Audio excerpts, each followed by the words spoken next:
Right, ஒரு சின்ன ஜெபம் பண்ணுவோம். இயேசுவின் நாமத்தினாலே நீர் பேசும், நாங்கள் கேட்கட்டும்.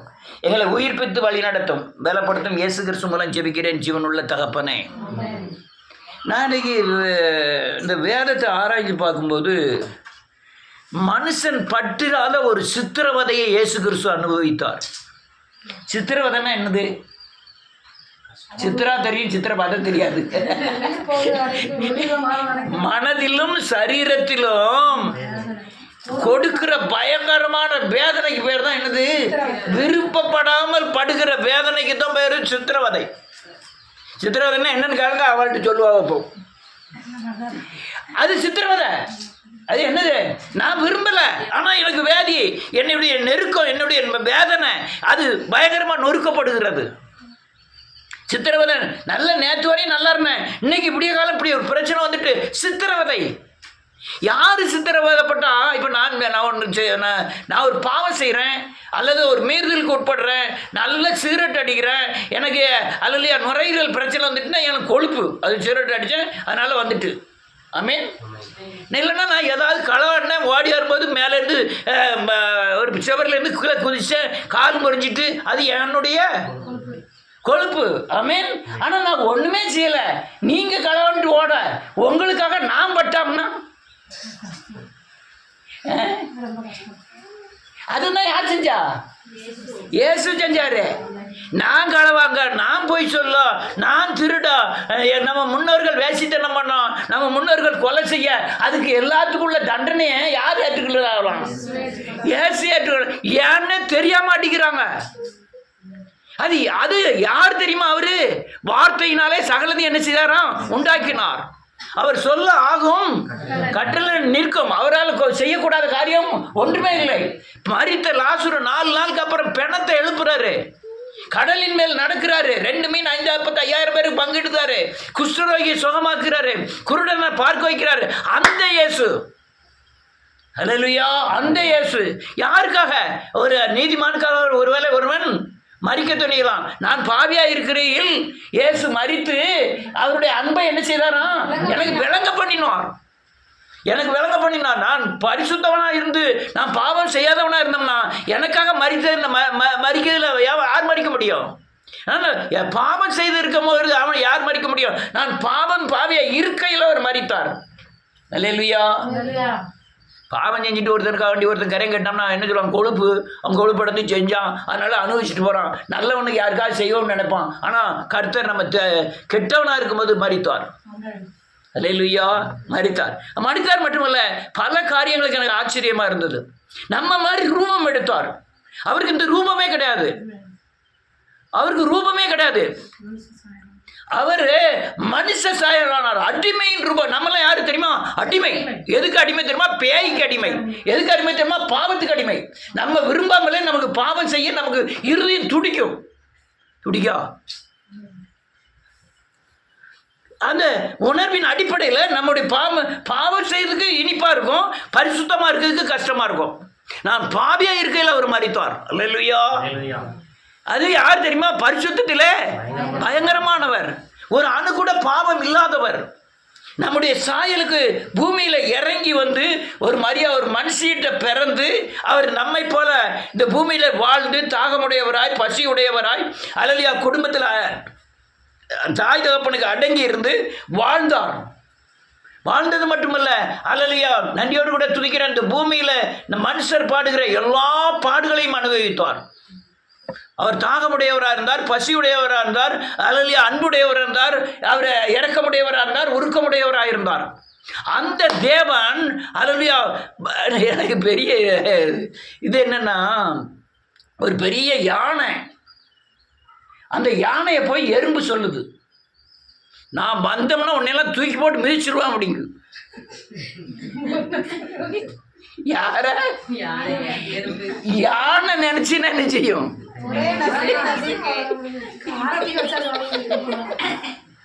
அந்த கதி தாங்க. இயேசுநாதர் பெரிய யானை. இந்த எறும்புகள்லாம், இந்த போர்ச்சவர் எறும்பு, இந்த பிலாத்து எறும்பு, இதெல்லாம் கீழே கண்டு சொல்லிட்டு அலையுது. அல்லேலூயா. அவர் சொல்றாரு, நான் நினைச்சிருந்தா பிதாவை வேண்டிக்கொள்ள 12க்கும் அதிகமான லேவியனை கொண்டு இந்த ரோம பேரரசே அழிச்சிருப்பாங்க. நான் அதுக்காக வரல, பாவிகளை ரட்சிக்க கிறிஸ்து நீங்களும் நானும் பரலோக அடையதுக்காக தேவன் என்ன செஞ்சாரு? பலியானார். பலியாக மட்டும் தான் வந்தாரு. அல்லேலூயா. நமக்காய் பலியானார், ரத்தம் சிந்தி நம்மை மீட்டிருக்கிறார். அதில் ஒரு பயங்கரமான. ஆனால் நான் அநேக நேரம் நினைப்பேன், ஒரு ஆட்டுக்குட்டி இருக்குது, டக்குன்னு அல்லேலூயா மருமகன் வீட்டில் போய் வாங்கிட்டு வராங்க ஆட்டுக்குட்டியை. அது ஆட்டுக்குட்டி தெரியுமா? தெரியாது. உடனே கோயில் முன்னால் கொண்டு போய் விடுதாங்க, குளிப்பாட்டி கொண்டு விட்டு உடனே இந்த கொம்பில் பூவெல்லாம் சுற்றி அதுக்கு எதுக்கு எங்கே கொண்டு போகிறான்னே தெரியாது. ஆனால் கொண்டு போய் நின்றுக்கிட்டு ஐயா அந்த பூசாரி வருவார், ஒரு செம்பில் கொஞ்சம் தண்ணி வச்சுருப்பார், தலையில் இப்படி தொளிப்பார். தொளிச்ச உடனே அந்த ஆட்டு பொடி பிடிங்கும்ல, அது ஆட்டுன்னு சொல்லிவிட்டான். போட்டுருமா, உடனே டக்குன்னு தலையை துண்டா போட்டுருவாங்க. அல்லேலூயா. துண்டா போட்டுருவாங்க. அல்லேலூயா. அந்த காரியத்தை தான் அவர் கர்த்தர் செய்தார், பலியானார். ஆனால் அவருக்கு என்ன நடக்க போகுது? யார் செய்த பாவம், யார் நம்ம இப்படியெல்லாம் செய்வாங்க, எப்படியெல்லாம் நம்ம சாக போகிறோம், எப்படியெல்லாம் நம்ம பலியிட போகிறோம், எப்படி உயிர்த்தெழ போகிறோம், எல்லாவற்றையும் அவர் என்ன செஞ்சிருந்தாரோ அறிந்திருந்தார். நமக்கு தெரியாதா? நம்ம செம்மறியாடு, எப்போ வேதனைப்பட போகிறோம், எப்போ படுக்க போகிறோம், எப்போ எந்திக்க போகிறோம்னே தெரியாது. ஆனால் அவருக்கு தெரியும் யாரு பிலாத்துனா யாரு, ராயன்னா யாரு, அல்லலியா போர்ச்சகர்னா யாரு, அல்லலியா யூதாஸ் காரியாத்துனா அவருக்கு யாரு, அவன் எல்லாம் என்ன செய்யும் தெரியும். அதுதான் பிரச்சனை. அதுதான் இப்போ நான் வீட்டுக்கு போகிறேன், எங்கள் மாமியார் 4 திட்ட போகுது, இன்னெல்லாம் திட்டும்னு தெரிஞ்சதுதான் எவ்வளோ பெரிய பிரச்சனையாக இருக்கும். போக மாட்டாங்களா? போய்தானே ஆகணும். நோக்கால கழுத்தை கொடுத்து தானே ஆகணும். உரல்ல போய் உட்காந்தாச்சு உலக வருமே நினைச்ச முடியாது, பயப்பட முடியாது. அதனால அவ்வளவு தெரியாது. ஆனா இயேசுநாதருக்கு என்ன செய்யுது? தெரியுது. அவரு கொஞ்சம் வருஷத்துக்கு முன்னே சொல்றாரு. என்ன சொல்றாரு? என்னை அல்லலியா கொண்டு போய் இப்படி அல்லலியா சிலுவையில் அடைவார்கள், மரித்து அடக்கம் பண்ணப்படுவேன், 3ஆம் நாள் என்ன செய்வேன்? உயிர் தழுவேன். அவன் சொல்லுவான், பேதர் சொல்லுவான், அவங்களுக்கெல்லாம் இதெல்லாம் என்ன செய்யக்கூடாது, நடக்கப்படாது, நேரிடக்கூடாது. அப்போ பல வருஷத்துக்கு நடக்க போறது எல்லாமே தெரியுது. ஓ மகா பேர் என்ன பேரு? இனியா பேத்தியா பேர் என்ன பேருன்னு அவருக்கு தெரியும். தெரியுமா தெரியாதா? தலைமுறைகள் எல்லாம் அறிஞ்சிருக்கிறார் கர்த்தர். அல்லேலூயா. அந்த தேவனை இந்த யானைகிட்ட போய் எறும்புகள்லாம் விளையாடுறது. ஆனால் இன்னொன்று, எறும்பு யானைகிட்ட அடங்கி இருந்ததுல்ல, அதுதான் பெரிய காரியம். அதுவும் அவர் செய்கைக்காக அடங்கலை, என்னுடைய செய்கைகளுக்காகவும் என்னை மீட்டெடுக்காகவும் இந்த எறும்புகிட்ட போய் யானையாகிய இயேசு கிறிஸ்து அடங்கி தன்னை ஒப்பு கொடுக்கிறார். இது ஆக கடவுது என்ன ஆடு ஆகுனது. லேகியனே இவனை விட்டு போன் சொன்ன போயிட்டு. ஆனால் அவ்வளோ பெரிய சர்வ வல்லமை உள்ள தேவன் மனுகுல மீட்பிருக்கார். நான் யாரு? எவ்வளோ நாள் இருக்க போகிறேன்? ஒரு பூவை போல தோன்றி இல்லாமல் போக பண்ணுகிறவன் வேணும் சொல்லுது. அப்படி ஆயுசு நாட்கள் குறைவுள்ளவன். ஆனால் எனக்காக ஒரு நாள் ஒருத்தர் தேவன் மறித்திருக்கிறார். எப்போ மறிச்சாரு? ஆனால் நான் பிறக்கிறதுக்கு முன்னே மறிச்சிருக்கிறேன். இப்போம்மா மறிக்கார், நேத்தா மறிச்சாரு. நான் நீ இதெல்லாம் பாவம் செய்வேன், இப்படிலாம் நீ உலகத்தில் பாடுபடுவேன், நீ என்னை விசுவாசித்தால் நீ விடுதலையாவான்னு சொல்லி நான் பிறக்கிறதுக்கு முந்தைய ஏன் எங்கள் தாத்தா பூட்டனார் எல்லாம் 2000 வருஷத்துக்கு முந்தையே. அதுக்கு முந்தைய உள்ளவங்களுக்கு மறிச்சாரா? ஆமாம் மறிச்சிருக்கிறார். யாருக்கு? என்னத்த மொழிக்கு? ஆபிரகாமுக்கும் இயேசு கிறிஸ்து மறித்திருக்கிறார். யாக்கோப்புக்கும் இயேசு கிறிஸ்து என்ன செஞ்சிருக்கிறார்? அது எப்படியா? அவர் வந்த பிறகு தானே, அவர் இருக்கிறவராகவே. அவர் அடிக்கப்பட்ட தேவ ஆட்டுக்குட்டி. வேதம் சொல்ல உலக தோற்றத்திற்கு முன்னே அடிக்கப்பட்ட தேவ ஆட்டுக்குட்டி எல்லாருக்காகவும் மறித்து இருக்கிறார். ஆனால் அந்த சித்திரவதை தான் என்னால் சகிக்க முடியாத ஒரு காரியம். என்னன்னாலும் செஞ்சுருக்கலாம். நீங்கள் சும்மா உட்காந்துருக்கனால பேசிகிட்டு இருக்கேன், நான் பேசிகிட்டு இருக்கேன், நான் பேச முடியல. அல்லேலூயா, அல்லேலூயா. ஆனால் சித்திரவதை தான் என்னால் சகிக்க முடியல. ஏன்னு கேட்டால் நம்ம பிள்ளை காலில் தட்டினாலே எவ்வளவு சங்கடமாக இருக்குது. லேசாக ரத்தம் வந்துட்டுனா இவங்களே அழுதுருவாங்க. சில வீட்டம்மாலாம் பார்த்தீங்கன்னா போதும், அடி கோபத்தில் அடித்து போட்டு பிள்ளைய தூக்கி மடியில் வச்சுக்கிட்டு ஓன்னு அழுது, ஏல நீ ஆமரே இப்படிலாம் பண்ணுத.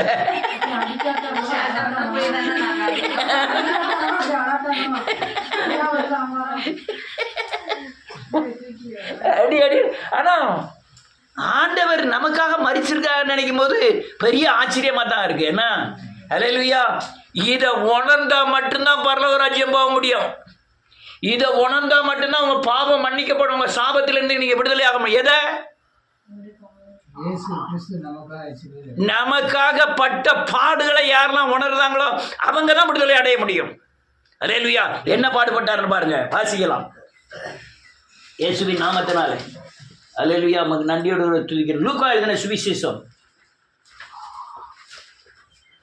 22வது அதிகாரம்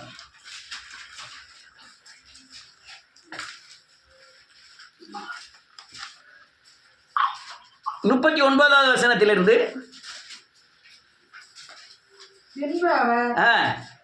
பின்பு அவர் இயேசு புறப்பட்டு வழக்கத்தின்படியே ஒலிவ மலைக்கு போனார். அவருடைய சீசரும் அவரோடு கூட போனார்கள். அவ்விடத்தில் சேர்ந்த பொழுது அவர்களை நோக்கி, நீங்கள் சோதனைக்கு உட்படாதபடிக்கு ஜெபம் பண்ணுங்கள் என்று சொல்லி அவர்களை விட்டு கல்லேறு தூரம் அப்புறம் போய் முழங்கால் படிக்கிட்டு. ஒரு நிமிஷம், இவங்க 2 பேரும் 3 பேரை கூட்டு போறாரு ஆண்டவர். அந்த கெத்செமனே தோட்டத்துக்கு எப்பவும் போறது வழக்கம். அதனால இவர் ரொம்ப பாரப்படுற நேரம்லாம் அங்கே போய் ஜெபம் பண்ணுவார், பிதாவோடு பேசிக்கிட்டு இருப்பார். அப்படி பேசுறதுக்காக வேண்டி போகிற நேரத்தில் இந்த சீசர்களை கூப்பிட்டு நீங்க இந்த ஒரு இடத்துல ஜெபம் பண்ணுங்க. யாருன்னு கேட்டா அவர் சோதனைக்கு உட்படாதபடி இல்லை. யாரு சோதனைக்கு உட்படாதபடி? இவங்க சீசர்கள். யான் சீசர்கள்னா கொஞ்ச நேரம் கழிச்சு இவங்களை பிடிக்க போறாங்க. அவருக்கு என்ன செய்யுது தெரியுது, பிடிக்க போறாங்க. நீங்க எல்லாம் அலைஞ்சு ஓட போறிய, அதனால பயப்படாம இருக்கணும்னு நீங்க என்ன செய்யுங்க, சோதனை. அதெல்லாம் தேவனை விட்டு விலகிறதெல்லாம் சோதனை. அதுக்கு உட்படாதபடி என்ன செய்யுங்க, ஜெபம் பண்ணுங்க. வேதம் சொல்ல அர்த்தல அவர்களை விட்டு கல்லேறி தூரம் அப்புறம் போய் முழங்கால் படிக்கிட்டு, ஆமென், பிதாவே சித்தமானால் இந்த பாத்திரம் என்னை விட்டு நீங்கும்படி செய்யும். ஆயினும் என்னுடைய சித்தத்தின்படி அல்ல, உம்முடைய சித்தத்தின்படி ஆகக்கடவுது என்று ஜெபம் பண்ணினார். ஆமென். பிதாவே உமக்கு சித்தமானால் இந்த அல்லேலூயா இந்த பாத்திரம் என்னை விட்டு, என்ன பாத்திரம்? சிலுவையில் அறையக்கூடிய பாத்திரம். என்ன பாத்திரம்? உலகத்தின் மொத்த பாவங்களை சுமந்து தீர்க்கிற தேவ ஆட்டுக்குட்டி தெரியுது. இதுக்கப்புறம் வந்து போர்ச்சவர் பிடிக்க போறாங்க. இதுக்கப்புறம் பிலாத்து முன்னால கொண்டு விட போறாங்க. இதுக்கப்புறம் சிலுவையில் அறைய போறாங்க, முள்முடி சுட்ட போறாங்க, துப்ப போறாங்கன்னு எழுதிது தெரியுது. அதுக்காக தான் இவர் வேதனை, சரீர வேதனையை தாங்க முடியாத வேதனையா இருக்க போகுதுன்னு அவருக்கு தெரியுது. ஒன்னுதான் அவர் சொல்றாரு, பிதாவே இந்த பாத்திரம் நீங்கட்டும், ஆனாலும் என் சித்தம் இல்லை ஆண்டவரே, உம்முடைய சித்தத்திற்கு அர்ப்பணிக்கிறேன், உம்முடைய சித்தத்தின்படி. சரி, நான் ஆண்டவர் சொல்றாரு, நீ வேண்டாம், இந்த இப்பமெல்லாம் சிலுவையில் அறையப்பட வேண்டாம், நீ மேலே வந்துருன்னு சொல்லிட்டாருன்னு சொல்லுவோம். நீங்க எப்படி இருப்பீங்க?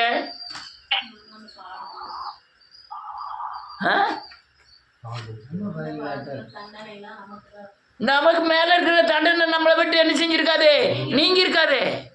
நீ நல்ல காலங்க, நீங்க பாவத்திலிருந்து விடுதலையாக போய் தான், சாபம் அலலிலிருந்து சிலுவையில சுமந்துக்கிட்டாருன்னு நீங்க விசுவாசிக்க போய் தான் அதுல உள்ள தண்டனை உங்களுக்கு வந்து சேரல. அல்லேலூயா. அதுல உள்ள தண்டனை உங்களுக்கு வந்து சேரல. பக்கத்து விட்ட, கீழே விட்ட, மேல விட்ட எட்டி பாருங்க, அவங்க படுத பாடு ரொம்ப நிறைய இருக்கு. ஆனா என்ன இல்லை, விடுதலை இல்லை, அல்லேலூயா, சமாதானம் இல்லை, சந்தோஷம் இல்லை, பாதுகாப்பு இல்லை. அல்லேலூயா. அடுத்த வசனத்தை வாசிப்போம். அப்பொழுது வானத்திலிருந்து ஒரு தூதன் தோன்றி அவரை பலப்படுத்தினார். என்ன அர்த்தம்? வானத்திலிருந்து தூதன் தோன்றி, ஆண்டவரே நீ இதெல்லாம் செய்ய வேண்டாம், பலப்படுத்திட்டான். அது இல்லை, இந்த பாத்திரத்திற்குள்ளாக போகும்படியாய் இவரை பலப்படுத்துறான் ஆண்டவர். நான் இருக்க ஆண்டவர் இல்லை, தூதர் ஆண்டவர் பலப்படுத்தி, நீர் இந்த பாத்திரத்தின் வழியா, இந்த சிலுவை வழியா தான் நீ போகணும். அல்லேலூயா. சிலுவை வழியா போறதுக்கு தான் பலப்படுத்தினார். இது நான் இப்ப சொல்ற காரியம் இயேசுநாதருக்கு மட்டுமல்ல, உங்களுக்கு நிறைவேறக்கூடியது. ஒருவன் என்னை பின்பற்ற விரும்பினால் தன்னைத்தான் வெறுத்து சிலுவை எடுத்துக்கொண்டு என்னை பின்பற்ற கடவான். சிலுவையில் அறையப்படணும், சிலுவையில் மறிக்கணும், சிலுவையில் உயிர்க்கணும். பலப்படுத்தினா. அடுத்த வசனம், அவர் மிகவும் வியாகுலப்பட்டு அதிக ஊக்கத்தோட ஜெபம் பண்ணினார். அவருடைய வேர்வை இரத்தத்தின் பெருந்துளிகளாய் தரையிலே விழுந்தது. வேதம் சொல்லுது, அவருடைய வேர்வை இரத்தத்தின் பெருந்துளிகளாய் அல்லேலூயா நிலத்தில் விழுந்தது. உள்ளே இருக்கிற நரம்பு பூரா வெடிக்க ஆரம்பிச்சுட்டு, ஒரு மனுஷனுடைய நரம்பு இங்கேருந்து எடுத்தீங்கன்னா பாம்பே வரையும் போகும். அவ்வளவு நரம்புகள் உச்சந்தலையிலிருந்து உள்ளங்கால் வரை இருக்கு. அதெல்லாம் தேவனுடைய படைப்பில் அதிசயங்கள். இந்த ரத்தம் இந்த இது இருதயம் பம்ப் பண்ணி விடுது. அது ஒரு தடவை டக்குன்னு எல்லா இடத்தையும் சுற்றி என்ன செஞ்சிருது, நேர தலைக்கு வந்துடுது. இதுதான் நம்முடைய உடம்புல ஓடக்கூடிய ஜீவ நதி. அல்லேலூயா. அந்த அந்த நரம்பானது வெடிச்ச உடனே வேர்வையாய் அவ்வளவு பெருந்துளியாய் விழவ ஆரம்பிச்சிட்டு. அல்லேலூயா.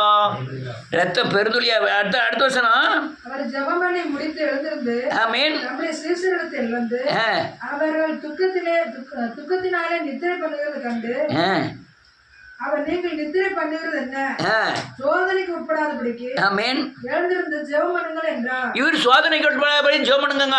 அவனு நினைச்சுதாங்க துக்கப்பட்டு தூங்குதாங்களாம்.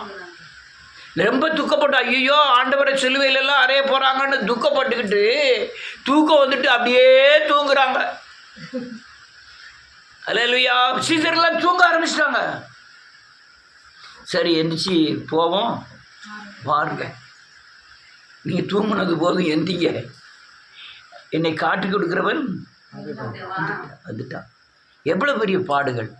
12 பேர் கூடயே சாப்பிட்டுட்டு, கூடயே உட்காந்துட்டு, கூடயே அப்பத்தை சாப்பிட்டுட்டு, அவன் தான் கூட்டிகிட்டு வரான். யார? போச்சவகிற. அவன் தான் கூட்டிகிட்டு வரான். போச்சவர ஆசாரியனை, பரிசேயர்களை அவன் தான் பிரதான ஆசாரியெல்லாம் கூப்பிட்டு வரான். எதுக்கு தெரியுமா? சிலுவையில் அறைவதற்கு. யாரு? இந்த 12 பேரில் ஒருத்தன். அதோட பெரிய கொடுமை என்ன தெரியுமா? நீ சீக்கிரம் போய் என்னை காட்டி கொடுன்னு சொல்லுவார் ஆண்டவர். பந்தி இருந்த உடனே, பந்தியில் சாப்பிட்ட உடனே நேராவது கொஞ்சம் சீக்கிரமாக போய் என்னை காட்டி கொடு அப்படிம்பார். என்ன எழுதி பாருங்க. அடுத்தது 41வது வசனம், 47வது வசனம். அவர்கள் அப்படி பேசுகையில் ஆமென் ஜனங்கள் கூட்டமாய் வந்தார்கள். அவர்களுக்கு முன்னே 12 ஒருவனாகிய யூதாஸ் ஆமென் இயேசுவை முத்தம் செய்யும்படி அவரிடத்தில் சேர்ந்தான். இயேசு அவரை நோக்கி, யூதாசே, முத்தத்தினாலேயோ மனுஷ குமாரனை காட்டி கொடுக்கிறாய் என்றார். ரைட்டு. வேத முத்தம், அன்பின் வெளிப்பாடு தான் என்னது? முத்தம். ஆனா இயேசு கிறிஸ்துவின் அன்பின் வெளிப்பாடு வந்து என்ன தெரியுமா? உயிர். என்னது? ஜீவனை கொடுத்து நம்மை நேசித்திருக்கிறார். அல்லேலூயா. முத்தம் கொடுத்துலாம் நேசிக்கல. ஆனால் முத்தம் அன்பின் வெளிப்பாடு. அதை கொடுத்து தான் இயேசுக்காரர் நினைச்சுதான் காட்டி கொடுக்குறான். அவன் சொல்ல, முத்தத்தினாலவா ஆண்டவர் சொல்லார், முத்தத்தினாலவா என்னை காட்டி கொடுக்க? அட பாவிகளா. அடுத்தல அவரை சூழ நின்றவர்கள் நடக்க போவதை கண்டு, ஆண்டவரே, பட்டயத்தினாலே வெட்டுவோமா என்றார்கள். அந்தபடி அவர்கள் ஒருவன் பிரதான ஆசாரிய வேலைக்காரன் வலது காதார வெட்டினான். உடனே பேதுரு என்ன பண்ண? கத்த வாழை எடுத்து டக்குன்னு வெட்டிட்டான். வெட்டின உடனே காது துண்டா போயிட்டு, ஒரு பட்டயத்தை உரையில போடு, பட்டயத்தை எடுக்கிறவன் பட்டயத்தினால சாவான், நீ பட்டயத்தை எடுக்காத, உள்ள போடு அப்படின்றார். சொல்லிட்டு அல்லேலூயா போய் அவன் காதை அப்படி போய் தொடுதார். பழைய காது மாதிரியே வந்துட்டு உடனே கூட்டிட்டு போறான். அல்லேலூயா கூட்டிட்டு போறாங்க. அடுத்த நிலையில் இருக்கு. அப்பொழுது இயேசு, இம்மட்டில் நிறுத்துங்கள் என்று சொல்லி அவனுடைய காதை தொட்டு அவனை சுஸ்தப்படுத்தினார். பின்பு இயேசு தமக்கு விரோதமாய் வந்த பிரதான ஆசாரியர்களையும் தேவாலயத்து சேன தலைவர்களையும் மூப்பர்களையும் நோக்கி, ஒரு கல்லறை பிடிக்க புறப்பட்டு வருகிறது போல நீங்கள் பட்டயங்களையும் தடிகளையும் எடுத்து புறப்பட்டு வந்தீர்களே. நான் தினந்தோறும் தேவாலயத்தில் உங்களுடன் கூட இருக்கையில் நீங்கள் என்னை பிடிக்க கை நீட்டவில்லை. இதுவோ உங்களுடைய வேலையும் அந்த காலத்தின் அதிகாரமாய். என்ன சொல்றாரு ஆண்டவர்? ஏப்பா, நாம் நேற்று ஆலயத்துல இருந்து பிரசங்கித்துட்டு இருக்கும்போது அது கர்த்தருடைய வேலை, கர்த்தருடைய நேரம், உன்னை என்னால் தொடவே முடியல. ஆனால் இப்போ அந்தகாரத்தின் வேலைக்குள்ளே வந்துட்டோம். அதனால் அந்தகார இருள். நான் நல்ல கலங்க, நீங்கள் கிறிஸ்துவராக இருக்கீங்க, இயேசுவை சேவிக்கிறீங்க, இந்த தேவனுடைய வேலை இருக்குது, கர்த்தர் அல்லையா அந்தகார வேலையும் இருக்குது. நீங்கள் தேவனோடு நடந்தாது என்ன வேலை? வெளிச்சத்தின் வேலை. நீங்கள் தேவனை விட்டு நடந்தால் அது என்னோட வேலை. ஆனால் இயேசுனார் தேவனை விட்டு நடக்கலை, தன்னைத்தானே அந்த கட்டத்துக்கு போகிறார், ஒப்பு கொடுக்குறார். அல்லேலூயா. இதெல்லாம் நீங்கள் ஒன்று ஒன்றா தனித்தனியாக வாசி பார்க்கும்போது பார்த்தீங்கன்னா பயங்கர கொடுமையாக இருக்கும். அநேக அற்புதங்களை செய்தார் இயேசுநாதர். செஞ்ச அற்புதங்களில் கொஞ்சம் பாதி கூட இதில் எழுதலை. வேதம் சொல்லுது அதை எழுதுறதுக்கு புஸ்தகங்கள் என்ன செய்யலாம் காணாது அப்படின்னு எழுதியிருக்கு. இன்னொரு வசனத்தை வாசிப்பு.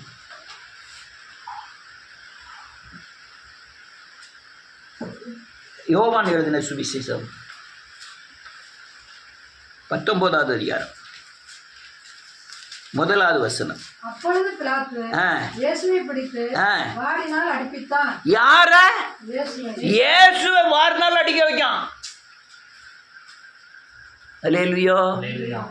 வாரினால் பயங்கர அடி. 2 மீன் 5 அப்பம். பிதாவே இதை ஆசீர்வதியும். எவ்வளோ ஆயிட்டு? அப்படி அற்புதம் செய்தவர். பேதுரு சொல்கிறான், கடலில் நான் நடந்து வரட்டுமா? நீரே ஆனால் நடந்து வரட்டுமா? நடந்து வா. கடல் மேலே நடந்து போகிறான். அவ்வளோ பெரிய அற்புதம் செய்தவர். அல்லேலூயா. அவரை வாரினால் அடின்னு அடிக்கிறாங்க. இதெல்லாம் எவ்வளோ பெரிய கொடுமை. அடுத்தால போர்ச்சவர் முள்ளுகளினால் ஒரு முடியை பின்னி அவர் சிரசு மேல் வைத்து சிவப்பான ஒரு அங்கியை அவருக்கு உடுத்தி யூதருடைய ராஜாவே வாழ்க என்று சொல்லி அவரை கையினால் அடித்தார்கள். வேதம் என்ன சொல்லுது பாருங்க, ஒரு பரியாசம். பரியாசம் பண்ணுறாங்க. முதல்ல நான் முந்தியெல்லாம் நான் சின்ன பிள்ளையாக இருக்கும்போது, சின்ன பையனாக இருக்கும்போது யாரையாவது ஏதாவது பண்ணணும்னா நினச்சாங்க, சும்மாவாவது ஒருத்தனை பிடிச்சி அடித்து போஸ்டில் கட்டி வச்சு முதல்ல சட்டையை தான் கிழிச்சு வீட்டில் இருக்க சருவ சட்டி கள்ளங்களாங்க ரூபாலாம் கலங்க மாட்டான். தங்க பானை, இந்த துணி, ஆட்டுக்குட்டி, கோழி இதெல்லாம் கலப்பாங்க. இப்போ யாரும் கலங்கிறது இல்லை. அப்போ இந்த 4 சட்டியை கொண்டு வந்து வச்சு உடனே போலீஸுக்கு சொல்லி அவன் வந்திருக்கே மாட்டான். அவனை போலீஸில் பிடிச்சி கொடுக்கணுங்கிறதுக்காக கொண்டு வந்து போஸ்டரில் பின்னால் கையை கட்டி எங்கள் வீட்டில் வந்து களவாங்க வந்துட்டான் அண்ணா இதெல்லாம் கள வேண்டாம் அப்படின்னு சொல்லி இது பண்ணுவாங்க. முதல்ல செய்கிறது என்ன தெரியுமா? சட்டையை கிழிச்சிருவாங்க. எல்லாம் சட்டையை கழித்து அந்த சட்டையை வச்சு அவங்க கையை என்ன செய்வாங்க தெரியுமா? பின்னால் கட்டிடுவாங்க. சில நேரத்தில் 2000 போட்டதானா பேட்டியெல்லாம் அவுத்துருவாங்க. வெறும் 2000 நிற்பான். ஐயோ பாவமாக தெரியும். அவன் செஞ்சிருக்கவே மாட்டான். அவனை ஏதாவது பண்ணணுங்கிறதுக்காக, அவனை அவமானப்படுத்தணுங்கிறதுக்காக. அதெல்லாம் இங்கெல்லாம் நடக்குமா? இங்கே நடந்திருக்கா?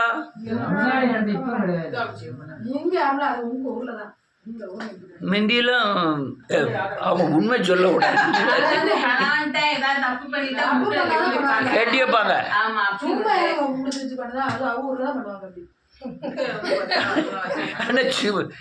இங்கெல்லாம் பண்ண மாட்டாங்களா? அப்படி சத்தம் போட்டு விடுவாங்க. அங்கே தப்பு பண்ணாமலே செய்வாங்க. யாரையாவது மடக்கணும்னு செஞ்சுட்டா 10 பேர் சேர்ந்து உடனே டக்குன்னு அவனை பிடிச்சி கட்டி வச்சு அவனை அவமானப்படுத்துக்கணும். திரும்பி அதோட பெரிய காரியம் என்ன தெரியுமா? ஒரு பையன் யாரோ ஒரு பொம்பளை காசில் ஆப்பிட்டான். அவனை கூப்பிட்டு வந்து உடனே அந்த சேவை பண்ணாங்களா, அவனை கூப்பிட்டு வந்து பேர் சொல்லாதீங்க, பிரதர், அப்படியே வலிச்சிட்டு கரும்புளி செம்புளி குத்தி செருப்பை எடுத்து மாலை போட்டு அவங்க வீட்டில் கழுதையை பற்றிட்டு வந்து கழுதை மேலே உட்கார வச்சு தெருவில் அப்படியே கூப்பிட்டு போவாங்க. எவ்வளோ பெரிய இதாக இருக்கும், பயங்கர கொடுமையாக இருக்கும். நான் ஒரு தடவை அப்படி தான் விடிகாலம்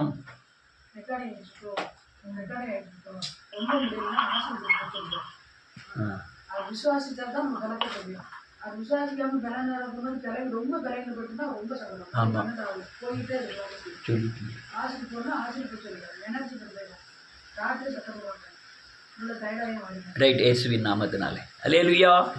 ஒரு தடவை அப்படி தான் நான் ஒரு உழவு உழுதுட்டு வந்தேன். ஒரு மாதமாக உழவு மாட்டுக்கு இந்த குழம்பு இருக்குல்ல, அதே பூட்டாக விழக்கூடிய அளவில் இதாகிட்டு அவ்வளவு தூரம் டெய்லி உழவு நடக்கவே முடியல. எனக்கு தொடர் 2 கடுமையான வலி.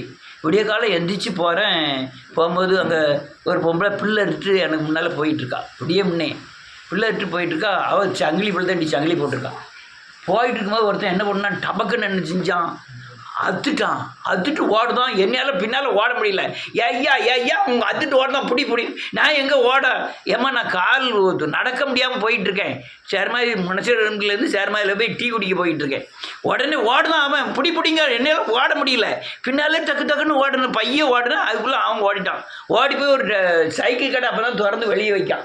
அந்த சைக்கிள் ஒவ்வொரு சைக்கிளாக தூக்கி வெளியே வைக்க. இவன் என்ன செஞ்சான், போனவன் என்ன செஞ்சான், டக்குன்னு ஒரு சைக்கிள் என்ன பேர் என்ன அதெல்லாம் சொல்லணும்ல, அதெல்லாம் ஒன்றும் சொல்லலை. சைக்கிளை தூக்கிட்டு ஓட அழுத ஆரம்பிச்சிட்டான். சைக்கிளை தூக்கிட்டு ஓட ஆரம்பிச்சப்ப பின்னால் வந்தவன் சைக்கிள் கடைக்காரன் நினச்சிட்டேன், ஏன் சைக்கிளை தூக்கிட்டு போகிறான், நீங்கள் வா இந்த சைக்கிள் பின்னால் போ, இந்த சைக்கிளை எடுத்துகிட்டு போன அவன் சைக்கிள் 10 சைக்கிள் எடுத்துகிட்டு அவன் பின்னால் போகிறான். வேகமாக போகிறான்வா. அவன் விரட்டிக்கிட்டு 10 சைக்கிள் போகுது. அதுக்குள்ளே ஒருத்தன் மோட்டர் சைக்கிளில் போனான். அப்போ மோட்டர் சைக்கிளில் நிறைய கிடையாது, ஒருத்தன்ட்ட கொஞ்சம் பண்ணையார் மட்டும்தான் அவன் மோட்டர் சைக்கிள் இருக்கும். அவன் பின்னாலே போய் அவன் சைக்கிளை ஒரே இடிச்சிட்டான். இடித்து பார்க்க ஊரே கூடி வருது. அவங்க தார்பாய்ச்சி கட்டி சட்டை கட்டெல்லாம் கிழிச்சு தூர போட்டுட்டு இப்போ கிங்கான் மாதிரி அப்படி வரான். என் பாவி ஏம்னால தான் நான் திட்டு போனேன்னு நினச்சிட்டு எனக்கு ஒரு என்ன செஞ்சேன் தெரியுமா, இந்த அருணாகரில் ஊக்கு போட்டுனேன். ஊக்கை எடுத்து நீளமாக வச்சுக்கிட்டு பின்னால் ஓடி போய் ஒரு குத்துறமா. இப்பவும் இல்லை அந்த கொடுமை சொல்கிறேன். ஒரு மனுஷனை பாடுத்துகிற பாடுகள் கொடுமை. உடனே போலீஸ்லாம் வந்துட்டு, போலீஸ் வந்த பிறகு அவ்வளோ பேர் யார் என்னஞ்சான்னு கேட்டாங்க. கேட்ட பிறகு டக்குன்னு ஒரு 4-5 பேரை நான் அடித்தேன் நான் பிடிச்சேம்லாம் சொன்னாம்லாம் 5 பேரையும் கூட்டிக் கொண்டு அவன் மேலேயும் கேஸ் போட்டானுவோம். ஏன்னா அந்த அடி அவனை அடிச்சிருக்காங்க, ரத்தம் வந்துட்டு. அடிக்கிறதுக்கு உங்களுக்கு என்ன இல்லை, உரிமை கிடையாது. நீங்கள் பிடிச்சி கொடுக்க தான் உரிமை இருக்குது, அடிக்கிறதுக்கு உரிமை கிடையாதுன்னு டக்குன்னு அவங்க 5 பேரை பிடிச்சி கொண்டு போய் நல்ல வேலை பூசிட்டு குத்துனவனு என்ன ஒன்று செய்யல. ரைட், வாசிக்கலாம். 4வது வசனம்.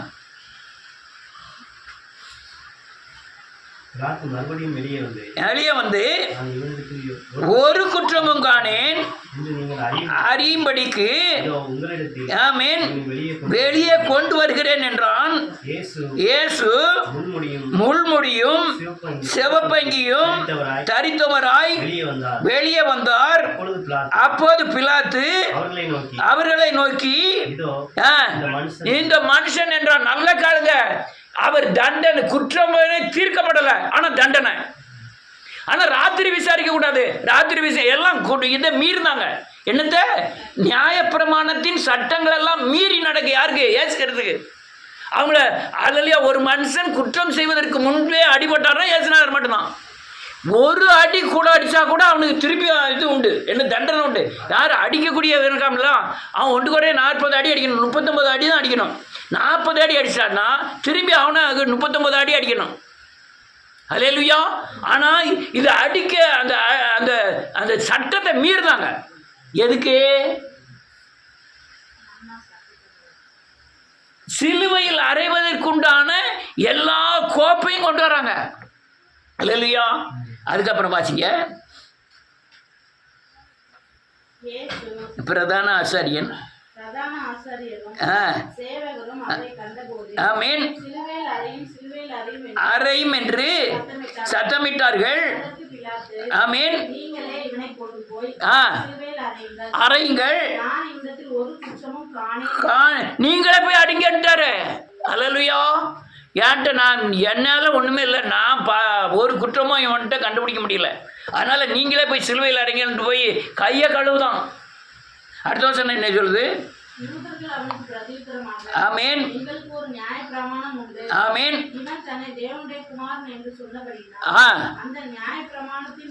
ஆமென் என்றார்கள்.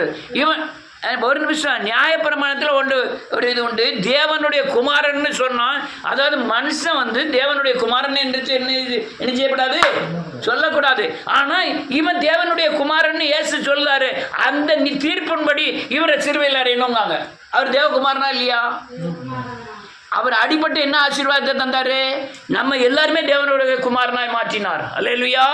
நம்ம எல்லாரும் யார் பிள்ளைகள்? அடுத்த என்ன இருக்கு? பயந்து அரண்மனைக்குள்ளே போய் இயேசுவை நோக்கி, ஆ, நீ எங்கேயிருந்து வந்தவன் என்றார். ஆமென். அதற்கு இயேசு ஆ, மாத்திரம் ஒன்று ஒன்றும் சொல்லவில்லை.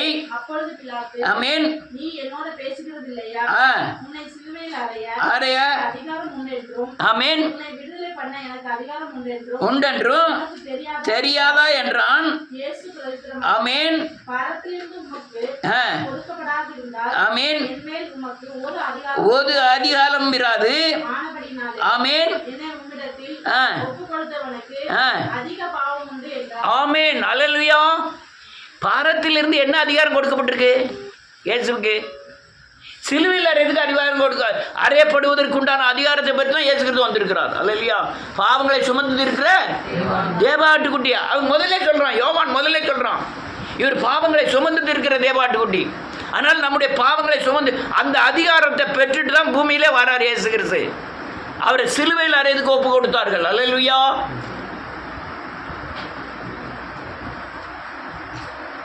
கர்த்தாவே ஸ்தோத்திரம். ஒரு வசனத்தை வாசி முடிப்போம். என்ன கர்த்தாவே?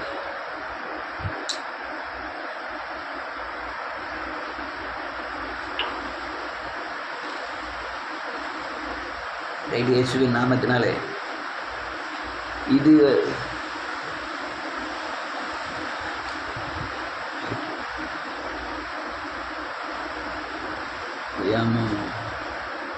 ரைட். இயேசுவின் நாமத்தினாலே ஸ்தோத்திரம். அல்லேலூயா. ஒரே ஒரு வசனத்தை வாசி முடிப்போம். நன்றியோடு கூட துதிக்கிறேன். அல்லேலூயா. நன்றியோடு கூட துதிக்கிறேன்.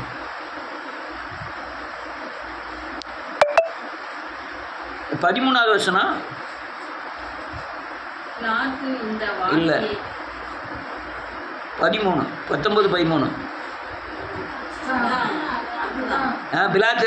பிலாத்து இந்த வார்த்தையை கேட்டபொழுது ஆமென். இயேசுவை வெளியே அழைத்து வந்து தளவரிசைப்படுத்தின மேடை என்றும் எபிரேயு பாஷையிலே ஆமென். கபாத்தா என்றும் சொல்லப்பட்ட இடத்திலே நியாயாசனத்தின் மேல் உட்கார்ந்தான். அந்த நாள் பஸ்காவுக்கு ஆயத்த நாளும் ஏறக்குறைய 6 மணி நேரமாய் இருந்தது. அப்பொழுது ஆமென். அவன் யூதர்களை நோக்கி, ஆமென். இதோ உங்கள் ராஜா என்றார். ஆமென். அவர்கள் இவனை ஆமென். அகற்றும் சிலுவையில் அறையும் சத்தமிட்டார்கள். அதற்கு பிலாத்து, ஆமென். உங்கள் ராஜாவை சிலுவையில் அறையலாமா என்றார். ஆமென். பிரதான ஆசாரியர்கள் ஆமென். பிரதியுத்தரமாக